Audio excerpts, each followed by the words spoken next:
Hi, welcome to ELA 7 Virtual Edition, Day 1. So this is the lesson for Tuesday, March 24th, 2020.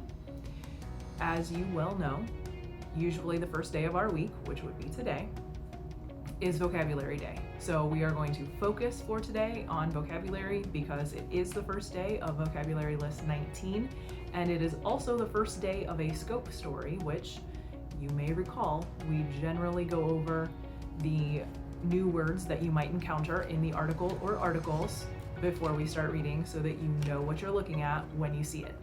So major assignments for today, just so that you're aware ahead of time. Concept circles 19 is going to be due by the end of the day today. That's 11:59 p.m. on Tuesday, March 24th is when our concept circles for list 19 are due. Here in just a moment, I'm going to go over your vocabulary list for this week. Then the other assignments for today are to get started on your Reading Plus because, as I told you more than once and Mr. Ford told you at least once, we are doing Reading Plus while we are doing virtual school. So make sure you're working on that. Also, we're going to be reading a paired text out of our Scope magazines from, what is that, I think March.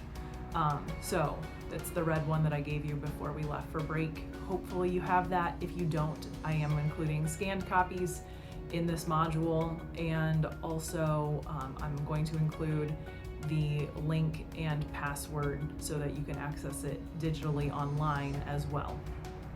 So there's that. That's an overview of what we're doing today. So let's get started on our vocab list for this week. So hopefully you've already downloaded this and have it so that you can go through it as I go through it, so that you can mark it up, so that you can use it to help you complete your concept circles. There's also a copy of the notes from this video available in this module as well. So you can check there if you don't catch it all as I'm going through it, because I'm gonna go kind of quickly. So I am, however, still expecting an I say, you say. So I say quibble, you say. Very good. At least I'm hoping you played along. If you didn't, I'm disappointed.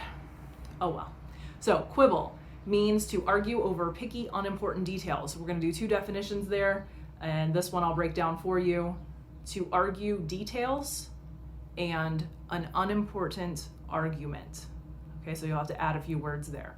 To argue details and then an unimportant argument. Okay, so based on those definitions, this word can either be a verb or a noun, and it does have a negative connotation. So think of something you've quibbled over as an example. Next word, malady. A malady is an illness or a disease. So we have two definitions there. Your part of speech is a noun, and of course our connotation is negative. I'm sure that you can come up with an immediate example that's very timely. Next, we have condone. It means to forgive or overlook. So we have two definitions there. Remember that because it's a verb, because it starts with the word to, we should put to in front of both of our definitions. Condone usually has kind of a positive connotation. If you condone something, it's probably okay or positive. So think of something that you might condone, or that maybe your teachers or the school have condoned. All right. Next up, sentimental. It means very emotional, sometimes overly so. We're just going to do one definition there, very emotional. It's an adjective, and the connotation on that is generally kind of neutral,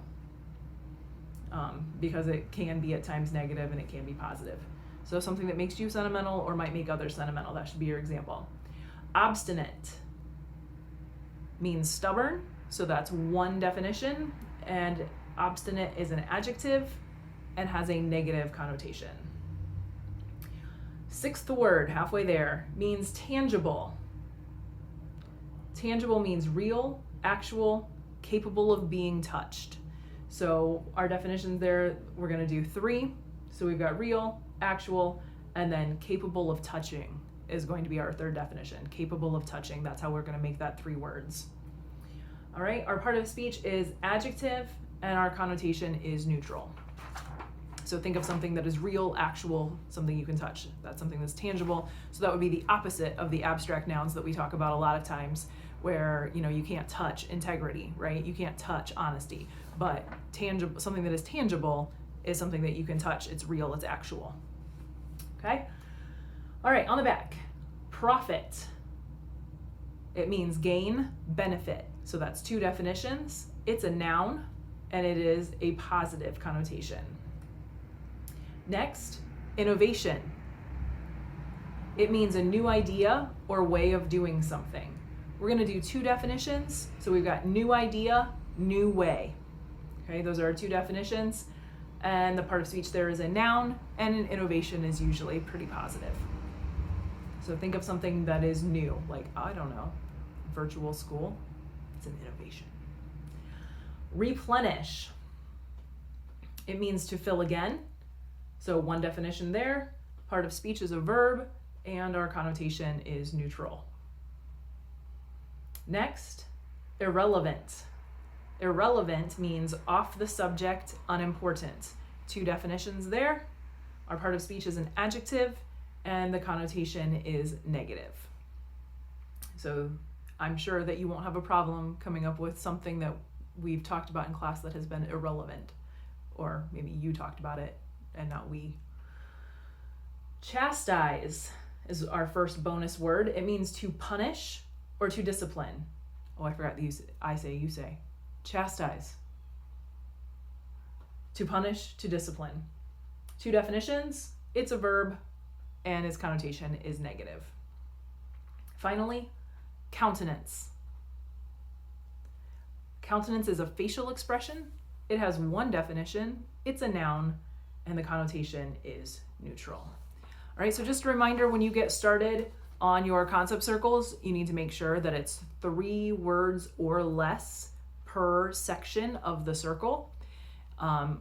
Outside of the definitions themselves, you need to make sure that you fill in with synonyms. And then our last box, of course, the 4th quadrant, is an example, always. So please make sure that you fill that in correctly and get that submitted by the end of the day, Tuesday. Again, if you can't get it submitted on Tuesday, that's okay. Just make sure that you get it done and uploaded into Canvas as soon as possible, okay? So that's lesson part 1. So we're going to be reading an article in our Scope magazine called The Rise of Fandom. So when you think of a super fan, what words come to mind? Think about it for a second. Maybe words like crazy, obsessed. What about passionate or dedicated? So as always, there are multiple ways to look at something, right? So it might look crazy to you, but it might be a passion for someone else, right? So it's always in how you look at things. So you need to take a look at the potentially new definitions that we'll be seeing in this paired text on fandom. So in the module, you can download the vocabulary list. And then the 3rd page is that worksheet that we typically do in class. You typically do it, we go over it together, and then you hold on to it or throw it in the trash on your way out or whatever.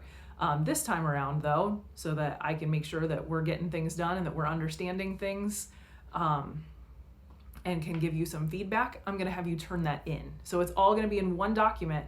So pages 1 and 2 give you the definitions of the words and some examples, just like we always have, okay?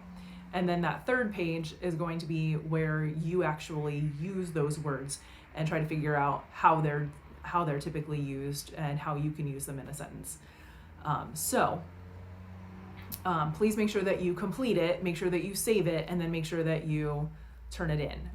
One thing that might be helpful for you is to, when you download that document, if you pull it up on your browser, and then you also have the downloaded copy pulled up, and then you can create 2 different windows and put it side by side so that you've got the definitions on one side and then you've got the worksheet on the other side, so that you're not trying to scroll up and down and back and forth.